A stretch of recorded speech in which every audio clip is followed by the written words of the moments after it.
Quels sont les 5 secrets pour réussir votre vie?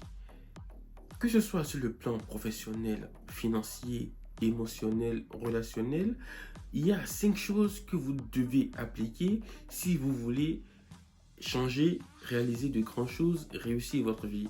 La réussite, elle est relative, on est tous d'accord, mais si vous rêvez du bonheur, de la quiétude, d'une vie épanouie, ces 5 secrets vont vous aider. Qui suis-je? Je suis Credo de Réseau Diaspora Africaine. Réseau Diaspora Africaine, c'est là où nous aidons chaque membre de la diaspora africaine à devenir la meilleure version de lui-même à travers des contenus instructifs et édifiant. Alors, c'est quoi ces 5 secrets? Premièrement, apprendre à se foutre de la vie des autres. Ça paraît vulgaire.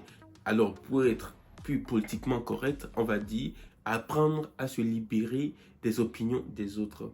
Quels que soient nos objectifs, quelque chose que nous avons envie de réaliser, que ce soit sur le plan professionnel, financier, émotionnel, les personnes qui nous entourent donneront toujours leur avis. Certains le feront de façon très amicale, d'autres le feront de façon très brutale, voire comme des critiques, mais cela ne doit pas nous empêcher de réaliser les choses que nous avons envie de faire. Cela ne doit pas nous empêcher de tenter de prendre le risque. Donc, première chose, nous devons apprendre à nous libérer de l'opinion des autres. L'opinion des autres ne doit plus peser sur nous et nous devons pouvoir avancer et faire des choses qui nous ressemblent et qui sont acceptées bien sûr par la société. Deuxièmement, nous devons apprendre à vaincre la peur du changement.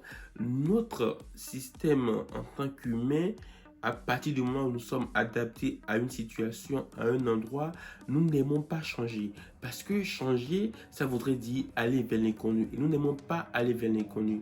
Alors que si nous restons dans le même endroit, nous aurons toujours le même résultat. Albert Einstein a dit une fois, l'imbécile, c'est celui qui fait la même chose, qui répète la même chose et qui espère avoir des résultats différents. Si vous êtes toujours au même endroit, si vous faites toujours les mêmes activités, si vous ne changez rien à votre vie, n'attendez pas à ce que votre vie change positivement. Au contraire, elle peut changer négativement. La troisième chose, c'est qu'il faut se former. Et se former, ce n'est pas retourner forcément à l'université, reprendre les cours, non. Vous pouvez vous former en lisant des livres simples. Il faut savoir que la sagesse des gens que vous n'avez même pas connus, qui ont vécu pendant des années avant que vous ne venez au monde, cette sagesse, vous avez accès à cela à travers des livres. Et si vous n'aimez pas lire les livres, il y a des podcasts. Si vous n'aimez pas les podcasts, il y a des vidéos comme les vidéos que moi je fais là actuellement. Et je vous rappelle, il faut vous abonner. Et aussi, faire suivre des formations. L'avantage des formations en ligne, c'est que c'est vraiment concocté et ça vous permet d'avoir une formation sur un domaine précis. Je ne vous dis pas d'acheter le premier livre qui se présente à vous. Je ne vous dis pas d'acheter la première formation interne qui se présente à vous. Vraiment, il faudrait que la personne vous prouve que vous allez gagner en achetant son livre à travers les contenus que la personne vous propose déjà gratuitement. Ensuite, il faut savoir s'entourer. Il y a un dicton qui dit que nous sommes la moyenne des 5 personnes que nous fréquentons.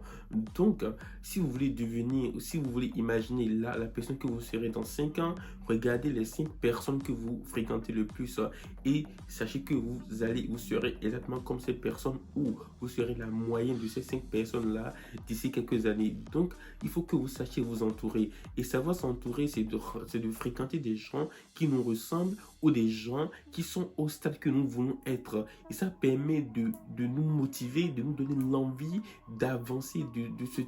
Ça crée un challenge. Le fait de fréquenter des gens qui sont professionnellement ou financièrement plus élevés et à un niveau supérieur au nôtre, ça nous crée un challenge et ça nous donne envie de dire ok, si lui peut le faire, je peux le faire et ça nous motive à nous exceller. Et aussi le fait de s'entourer de personnes instruites, ça nous permet aussi de nous instruire également.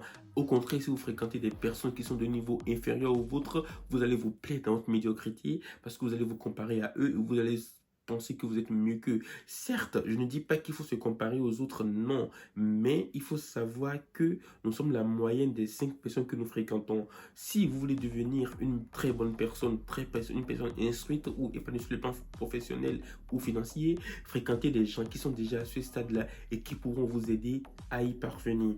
Ensuite, la dernière chose que vous devez faire, c'est de garder la foi. Garder la foi ne veut pas dire religion. Je ferai une vidéo sur la différence entre la foi et la religion, mais là, vous devez garder la foi. Garder la foi, c'est avoir foi en ce changement que vous désirez obtenir. C'est de dire, ok, je désire le faire, je vais y arriver. Et le fait de garder la foi vous permet de manifester et de faire apparaître, de faire réaliser tout cela. Bien sûr, la foi n'agit pas à votre place. Il faut que vous agissez également. Et voilà les 5 secrets que je voulais partager avec vous. Si vous avez aimé cette vidéo, mettez un pouce, aimez la vidéo. Si vous désirez revoir mes vidéos de façon fréquente et récurrente, abonnez-vous à ma chaîne, à mon compte.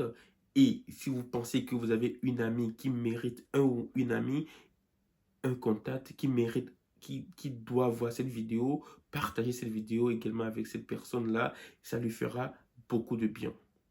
Et si vous avez des questions que vous aimeriez que j'aborde, mettez-les en commentaire. Et à très bientôt.